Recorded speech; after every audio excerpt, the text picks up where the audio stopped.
Welcome. If you want to activate OK Google feature on your UMIDIGI Power, at the first you have to enter for the Google application. Next, move to the More, tap on the settings, and when you are here, we have to go for the voice, when we can find the voice match feature. So right here we have to tap on the switcher to turn our OK Google.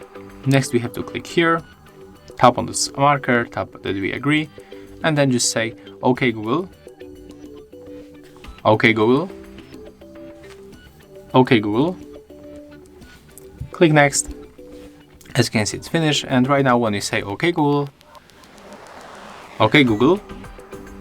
our assistant is working.